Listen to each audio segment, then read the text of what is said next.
നമ്മൾ ജീവിക്കുന്ന കാലത്ത് ഏറ്റവും പെട്ടെന്ന് ആളുകൾ വിശ്വസിക്കുന്നത് ആരെയാണ്?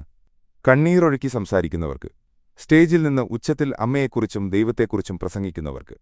ഫിലിപ്പ് മമ്പാട് എന്ന പേര് കേരളത്തിൽ ഉയർന്നുവന്നതും ഈ ഒരൊറ്റ കാരണം കൊണ്ടാണ്. ആ മനുഷ്യൻ ഉത്തമത്യാഗത്തിന്റെ ഒരു ജീവിക്കുന്ന ഉദാഹരണം പോലെ ആളുകൾക്കു മുന്നിൽ തന്നെ അവതരിപ്പിക്കാൻ അറിയാമായിരുന്നു. ഒരു SI ജോലി, ആ കാലത്ത് 80,000 രൂപ ശമ്പളം, ഭദ്രമായ ഒരു ഭാവി, ഇതെല്ലാം ഒഴിവാക്കി സമൂഹത്തെ നന്നാക്കുമെന്ന് പറഞ്ഞ് ഇറങ്ങിത്തിരിച്ച ഒരാൾ. ഇത് കേൾക്കുമ്പോൾ ആർക്കാണ് ആദരവ് തോന്നാതിരിക്കുക? മലപ്പുറത്തെ ഗ്രാമങ്ങളിൽ, ചെറുപ്പക്കാരുടെ ഇടയിൽ, ഭർത്താക്കന്മാരും ഭാര്യമാരും ഒരുമിച്ചിരിക്കുന്ന കൂട്ടങ്ങളിൽ ഫിലിപ്പ് മമ്പാടിന്റെ ശബ്ദം ഒരു ആശ്വാസമായി, ഒരു ആദർശമായി, ഒരു ദിശാകാട്ടിയായി. വെറുതെയല്ല ഭാര്യ എന്ന ഷോ ഓർമ്മ ഉണ്ടോ? ഭർത്താവും ഭാര്യയും ഒരുമിച്ച് ഒരു ദൃഢമായ ബന്ധത്തിന്റെ മുഖം കാണിച്ചു കൊടുക്കുന്നത്. ആ ദൃശ്യം കണ്ടവർക്ക് ഒരു മോഡൽ കിട്ടി. ഒരു ആദർശ ഭർത്താവ്, ഒരു ആദർശ ഗൃഹസ്ഥൻ, ഒരു ആദർശ മനുഷ്യൻ. ഇതിലൊക്കെ ഒരു ചെറിയ ട്വിസ്റ്റ്. ഒരു അമുസ്ലിമായ ഇദ്ദേഹം 6666 ഖുർആൻ വചനങ്ങൾ വായിച്ചിട്ടുണ്ടെന്ന് വേദിയിലാണയിട്ടു. മലപ്പുറത്തെ മുസ്ലിം ഭൂരിപക്ഷ ജനതയ്ക്കിടയിൽ ഇത് ഒരു വൈകാരിക പ്ലഗിനായി. ഇദ്ദേഹം ഒന്നും ആഗ്രഹിക്കുന്നില്ല, ഒന്നും ഒളിക്കുന്നില്ല. ആ തോന്നൽ ജനിപ്പിക്കാൻ ഇദ്ദേഹം ഓരോ ശ്രദ്ധാപൂർവം കരുക്കൾ നീക്കി. ഇവിടെ ഒരു ചോദ്യം ഉത്ഭവിക്കുന്നുണ്ട്. ഒരു മനുഷ്യൻ ഇത്ര ഉറക്കെ നന്മ പ്രസംഗിക്കുമ്പോൾ ആ ശബ്ദം ഒരുതരം ആരവമോ ആവോ? ഉള്ളിലെ കൊടുങ്കാറ്റ് മൂടിവെക്കാൻ പുറത്ത് ഉജ്ജ്വലമായ ഒരു കഥ ഉണ്ടാക്കിവെക്കുന്ന ഒരു ശ്രമമാണോ? ഓർക്കുക, ഫിലിപ്പ് മമ്പാടിനെ ജനം ഹൃദയത്തിലേറ്റത് ആ ത്യാഗകഥ കൊണ്ടാണ്. പക്ഷേ ത്യാഗം യഥാർത്ഥത്തിൽ ഉള്ളിൽ നിന്ന് വരേണ്ടതാണ്. അതൊരു ബ്രാൻഡാക്കാൻ കഴിഞ്ഞ നിമിഷം ആ ത്യാഗം ഇനി ത്യാഗമല്ല, അത് ഒരു ഉപകരണമാണ്. വിമർശകർ ചൂണ്ടിക്കാണിക്കുന്ന ഒരു കാര്യം ഇവിടെ ശ്രദ്ധേയം. സ്റ്റേജിൽ അമ്മയെക്കുറിച്ച് പൊട്ടിക്കരഞ്ഞ ഈ മനുഷ്യൻ സ്വന്തം വീട്ടിൽ ആ അമ്മ ഏകാകിനിയായി കിടന്നപ്പോൾ അടുത്തുണ്ടായിരുന്നില്ല. ആ അമ്മ മേരിക്കുട്ടിക്ക് 29 കിലോ ഭാരം മാത്രമുള്ള ആ അമ്മ ആരെ ആശ്രയിക്കേണ്ടി വന്നു? ജോലിക്കാർ, പാലിയേറ്റീവ് പ്രവർത്തകർ. ഇത് ഒരു ചെറിയ കാര്യമല്ല. അമ്മ എന്ന വൈകാരിക ആയുധം ഒരാൾ ആൾക്കൂട്ടത്തിൽ ഉപയോഗിക്കുന്നു. എന്നാൽ ആ ആയുധം വീട്ടിൽ ഒരാശ്വാസമേ ആകുന്നില്ല. ഇത് ആ ഇമേജ് ഒരു ചേഞ്ചഡ് പ്രൊഡക്ഷൻ ആണെന്നതിന്റെ ഒരു ദൃഷ്ടാന്തമാണ്. 2025 സെപ്റ്റംബർ, ഒരു 16 വയസ്സുകാരി, മാനസിക സംഘർഷങ്ങൾ അനുഭവിക്കുന്ന ഒരു കൗൺസിലർ ആവശ്യമുള്ള ആ കൊച്ചുകുട്ടി കൗൺസിലിംഗ് ചെയ്യാം എന്ന് വിശ്വസിപ്പിച്ച് മാതാപിതാക്കൾ ആ കുട്ടിയെ ഈ മോട്ടിവേഷൻ ഗുരുവിന്റെ കൈകളിൽ ഏൽപ്പിക്കുന്നു.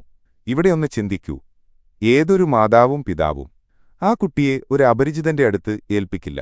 എന്നാൽ ഫിലിപ്പ് മമ്പാട് ആ ദമ്പതിമാർക്ക് അപരിചിതനായിരുന്നില്ല. ആ ജോലി ചെയ്തത് ആ ഗുണകരമായ ഇമേജാണ്. ആ ആദ്യമുഖം, ആ കൈകൾ കൂപ്പിക്കൊണ്ടുള്ള ഭക്തി, ആ കണ്ണീർ, ആ ഖുർആൻ വചനങ്ങൾ, ഇതൊക്കെ ഒരു ദൃഢ ട്രസ്റ്റുണ്ടാക്കി. ആ ട്രസ്റ്റ് ഉപയോഗിച്ചുകൊണ്ട് ഇദ്ദേഹം ആ കുട്ടിയെ കാസർഗോഡേക്ക് കൊണ്ടുപോകുന്നു, ഒരു ട്രിപ്പ് എന്ന് വ്യാജേന. ഹോട്ടൽ ചെക്ക് ഇൻ ചെയ്യാൻ ഇദ്ദേഹം ഉപയോഗിക്കുന്നത് സർവീസ് വിട്ടുപോയിട്ടും കൈവശം വച്ചിരുന്ന തന്റെ പഴയ പോലീസ് ID. ഒരു ഉദ്യോഗസ്ഥൻ, ഒരു അതോറിറ്റി ഫിഗർ. ഈ ഭ്രാന്തൻ ഡ്രാമ ആ ഹോട്ടൽ ജീവനക്കാർക്ക് ഒരു ദോഷശക്തിയൊക്കെ ഒഴിവാക്കി. ഇദ്ദേഹം ആ കുട്ടിയോട് ആദ്യം ആവശ്യപ്പെട്ടത് ഒരു വിളിയായിരുന്നു. എന്നെ പപ്പ എന്ന് വിളിക്ക്. ഒരു നിമിഷം ഓർക്കൂ ആ ഡിസൈൻ. പപ്പ എന്ന വിളിയുണ്ടാക്കുന്ന ഒരു ബന്ധം. ഒരു കാലഘട്ടത്തിൽ, ഒരു ഹോട്ടൽ ലോബിയിൽ ആ ഹർഷശബ്ദം കേൾക്കുന്ന ആർക്കും ഇതൊരു അച്ഛനും മകളും എന്ന് തോന്നിക്കും. ആ ഒരൊറ്റ വാക്ക് ഒരു ദൃശ്യമൂടുപടമാണ്. ക്രൈം ഡ്രാമയാകട്ടെ, ഈ ഒരൊറ്റ നീക്കം ഏതൊരു ക്രൈം സ്ക്രിപ്റ്റേറ്ററേക്കാളും ഭീകരമായ ഒരു ചതിയാണ്. ഹോട്ടൽ മുറിക്കുള്ളിൽ നടന്നത് ഇവിടെ വിശദീകരിക്കേണ്ടതില്ല. ആ കുട്ടിക്ക് അനുഭവിക്കേണ്ടി വന്ന നരകം ഒരു ചെറിയ ആത്മാഖ്യാനമാകണ്ട. പക്ഷേ ഒന്ന് ചൂണ്ടിക്കാണിക്കണം. പീഡനത്തിനു ശേഷം ഇദ്ദേഹം ആ കുട്ടിക്ക് ഒരു ഭീഷണി കൊടുക്കുന്നു. നിന്റെ രഹസ്യങ്ങൾ ഞാൻ വെളിപ്പെടുത്തും. ഒരു കൗൺസിലറാണ് ഈ ഭീഷണി ഉണ്ടാക്കുന്നത്. ആ കുട്ടിയുടെ ഏറ്റവും ഉള്ളിൽ നിന്ന് ഹൈട്രസ്റ്റ് ഇടങ്ങളിൽ കൊടുത്ത രഹസ്യങ്ങൾ ഉപയോഗിച്ചുകൊണ്ട്. ഇത് ആ ക്രൈമിനെ ഒരു ഡ്യൂബിൾ ക്രൈമാക്കുന്നു. ഒരേ ഒരു ഇരയ്ക്ക് 2 തലത്തിൽ ചതി. ആ ദ്രോഹം ഒടുവിൽ പുറത്തുവന്നു. പോലീസ് ഇദ്ദേഹത്തെ അറസ്റ്റ് ചെയ്തു, പോക്സോ ചുമത്തി. ഒരു നന്മമരം ഒടിഞ്ഞ ദൃശ്യം. എന്നാൽ ഈ ഘട്ടത്തിൽ ഒരു 4 ആക്ട് ഡ്രാമ ആരംഭിക്കുന്നു. ഇദ്ദേഹത്തിന്റെ ഭാര്യ മാധ്യമങ്ങൾക്ക് മുന്നിൽ വരുന്നു. ഭർത്താവ് നിരപരാധിയാണ്, ഞങ്ങൾ ഒന്നിച്ചുണ്ട്. ഇത് ഒരു ഭാര്യ ഭർത്താവിനെ പ്രതിരോധിക്കുന്ന ചിത്രം. ഒറ്റ നോട്ടത്തിൽ ഇത് സ്നേഹം പോലെ തോന്നും, ഒരു ദൃഢ കൂടിനിൽക്കൽ. പക്ഷേ ഈ ദൃഢ കൂടിനിൽക്കൽ ഒരു ചോദ്യമുയർത്തുന്നു. ആ ദമ്പതിമാർ ഈ ഘടനയ്ക്ക് മുൻപ് ഒരുമിച്ചായിരുന്നോ? റിപ്പോർട്ടുകളനുസരിച്ച് ഇവർ അറസ്റ്റാകുന്നതിനു മുൻപ് പൂർണ്ണ കുടുംബ ഐക്യത്തിലായിരുന്നില്ല. ഇദ്ദേഹത്തിന്റെ അറസ്റ്റ് ദിനത്തിൽ ഭാര്യ ഫേസ്ബുക്കിൽ ഒരു ചിരിക്കുന്ന ഫോട്ടോ ഷെയർ ചെയ്തു. പിന്നീട് ഡിലീറ്റ് ചെയ്തു. ഒരു ചെറിയ ഡ്രോപ്ഡ് ക്ലൂ. ഈ ഒന്നിച്ചു നിൽക്കൽ സ്നേഹമാണോ, അതോ സ്വത്മാനം ഭദ്രതയൊക്കെ ചേർന്നൊരു നടപ്പാണോ? ഇതൊരു സ്വകാര്യ ചോദ്യമാണ്.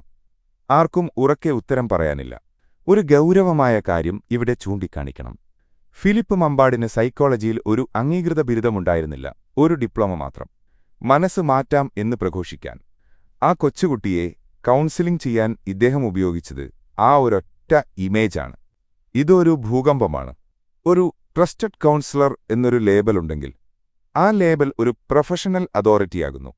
ആ ഒരൊറ്റ ഉപകരണം ഉപയോഗിച്ചുകൊണ്ട് ഒരു ഡ്രസ്റ്റൈയിട്ട് ഡോക്ടർ പേരുണ്ടാക്കി ആശുപത്രിക്ക് കടന്നുകയറുന്ന ഒരു ഇമ്പോസ്റ്ററെ പോലെ ഇദ്ദേഹം ഒരു ആൾ ജീവിതത്തിൽ ആശ്രയകേന്ദ്രമാകുന്നു. ആ 16 വയസ്സുകാരിക്ക് ഒരു ലൈസൻസ്ഡ് കൗൺസിലറാണ് ആവശ്യമായിരുന്നത്. ഒരു ക്ലിനിക്കൽ സ്ഥലം, ഒരു ഔദ്യോഗിക ഇടം. ഇതൊന്നുമില്ലാതെ ഒരു ഗുരു ആ ചിന്തകൾ ആഹ്ലാദത്തോടെ സ്വീകരിക്കുന്നു. ഇതാ കുടുംബം തെറ്റ് ചെയ്തതല്ല, ഇതൊരു ഭ്രാന്തൻ ഇൻഡസ്ട്രിയുണ്ടാക്കിയ ആ പഴുതാണ്. മോട്ടിവേഷൻ സ്പീക്കർ, കൗൺസിലർ, ഗൈഡ്, ഇതൊക്കെയാണ് ഒരു അപകടം. ഈ കഥ ഒരു വ്യക്തിഗത വില്ലന്റെ കഥ മാത്രമല്ല, ഇത് ഒരു കൂടുതൽ ആഴമേറിയ ചോദ്യമുയർത്തുന്നു. ഞാൻ ആർക്ക് ആ ഗ്ലൂ, ആ ആഴമേറിയ വിശ്വാസം കൊടുക്കുന്നു? ഒരു സ്റ്റേജ് ഷോ, ഒരു ചിരി, ഒരു കണ്ണീർ ടൈംലൈൻ, ഒരു ഞാൻ ത്യാഗം ചെയ്തു ആഖ്യാനം, ഒരു ഫോട്ടോഷോപ്പ് ചെയ്ത ഫേസ്ബുക്ക് ജീവിതം. ഇതൊക്കെ ഒരുമിച്ച് ചേരുമ്പോൾ ഒരു ഇമേജ് ഉണ്ടാകുന്നു, ഒരു ഹോളോഗ്രാം. ഒരേ ഒരു ലൈറ്റ് അണഞ്ഞാൽ അതൊക്കെ പോകും. നന്മ ഒരിക്കലും ഉറക്കെ ഉദ്ഘോഷിക്കേണ്ടതല്ല. നന്മ ചെയ്യുന്ന ആൾ ആ നന്മ വാർത്തകളാക്കില്ല. ആ ചെറിയ ചോദ്യം, ഈ ആൾ ഇത്ര ഉറക്കെ ഇത് പറയുന്നത് എന്തുകൊണ്ടാണ്? ആ ഒരൊറ്റ ചോദ്യം ആ 16 വയസ്സുകാരിക്ക് ഒരു ഷീൽഡ് ആകുമായിരുന്നേക്കും. ഞങ്ങൾ ഒരു ഡിജിറ്റൽ ലോകത്ത് ജീവിക്കുകയാണ്. ഒരാഴ്ചയ്ക്ക് ഒരു ഗുരു ഉണ്ടാകുന്നു, അടുത്ത ആഴ്ച അതേ ആൾ ഒരു ഭ്രഷ്ടനാകുന്നു. ആ ഡ്രാമ ഒരിക്കലും തീരില്ല. കാരണം ഇത്തരം ഇമേജ് ഉൽപ്പന്നങ്ങൾ ഉണ്ടാക്കാൻ ഒരു ഇൻഡസ്ട്രി ഉണ്ട്, ആ ഉൽപ്പന്നങ്ങൾ വാങ്ങാൻ ഒരു ഡിമാൻഡുണ്ട്. ഫിലിപ്പ് മമ്പാടിന്റെ കഥ ഒരു ഉപദേശ കഥ അല്ല, ഇതൊരു ക്ഷമാപണ ആഖ്യാനമല്ല. ഇതൊരു വ്യക്തി ചെയ്ത ഒരു ക്രൂരമായ ക്രൈം, പോക്സോ ചട്ടം ലംഘിക്കുന്ന ഒരു ഗൗരവമേറിയ കേസ്, ഒരു ശിശു ലൈംഗിക ദ്രോഹം. ഇതൊക്കെ ഒരു നെറേറ്റീവാക്കുമ്പോൾ ഒരു ഇര ഒരു കഥയാകും. ആ ഇര ഒരു ക്യാരക്ടറാകരുത്. ആ ഇര ഒരു ജീവനുള്ള, മുറിവേൽക്കപ്പെട്ട, ഒരു സ്വന്തം ഭൂതകാലമുള്ള ഒരു 16 വയസ്സുകാരിയാണ്. ഒരു സമൂഹം ആദ്യം ചെയ്യേണ്ടത് ആ കുട്ടിക്ക് നീതിയുണ്ടാകണം. ആ കേസ് ഫലപ്രദമായ ഒരു ശിക്ഷ ഉറപ്പു ചെയ്യണം. ഒരു സമൂഹം ഒരേ ഒരു കാര്യം, ഓൺ ദ വേ ഔട്ട്, ഓർക്കണം. നിങ്ങൾ ഒരു ഗുരുവിന്റെ കണ്ണീർ കണ്ടാൽ, ഒരു ത്യാഗിയുടെ കഥ കേട്ടാൽ, ഒരു ഭക്തന്റെ വിശ്വാസം കൂടി കേൾക്കേണ്ടതുണ്ടെങ്കിൽ ഒരൊറ്റ ചോദ്യം ആദ്യം ചോദിക്കൂ. ഈയാളൊഴിഞ്ഞ ഒരു മുറിയിൽ ഒറ്റക്ക്, ഒരു ക്യാമറയില്ലാതെ, ഒരു ആൾക്കൂട്ടമില്ലാതെ, ഇതേ ആളായിരിക്കുമോ? ആ ഉത്തരത്തിൽ ആ ഗുരുവിന്റെ ഇരുമുഖങ്ങളുണ്ട്.